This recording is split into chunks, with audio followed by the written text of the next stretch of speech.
মাত্র 2 packet Oreo biscuit দিয়ে এমন সুন্দর কাপকেক তৈরি হয়ে গেল। আমার তো মনে হয় এর থেকে সহজ আর কেকের রেসিপি হতেই পারে না। এর জন্য 2 প্যাকেট ওরিও বিস্কুট এখানে নিয়ে নিয়েছি, তার মধ্যে সামান্য একটু দিয়ে দিলাম বেকিং সোডা, হাফ কাপ দুধ আর একটা ডিম। এবারে একসাথে ভালো করে এটা মিক্সিতে একটু ঘুরিয়ে নিয়েছি।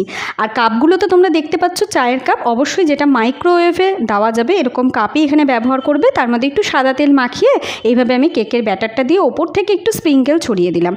এখন আমি আগে থেকে প্রিহিট করে রেখেছিলাম কড়াইটা, তার মধ্যে একটা স্ট্যান্ড দিয়েছি। তো স্ট্যান্ড ছিল না, এরকম একটা প্লেট ছিল, প্লেটের মধ্যে কাপগুলো বসিয়ে 20 থেকে 25 মিনিটের জন্য এটা হতে দিয়েছি। 20 থেকে 25 মিনিট পরে একটু ঠান্ডা হয়ে যাওয়ার পর আমি তোমাদের কাছ থেকে দেখাবো এটা একটা প্লেটে ঢেলে এটা কতটা স্পঞ্জি হয়েছে এবং কতটা দুর্দান্ত হয়েছিল। খেতে কিন্তু অসাধারণ হয়েছিল। সবাইকে বলবো এত সহজ পদ্ধতিতে এইভাবে একবার কেক বাড়িতে বানিয়ে নিতেই পারো। আর আজকের এই রেসিপিটা ভালো লাগলে তোমাদের যেটা করতে হবে, চ্যানেলটিকে সাবস্ক্রাইব করে ভিডিওগুলিকে লাইক কমেন্ট শেয়ার করে সঙ্গে থাকতে হবে।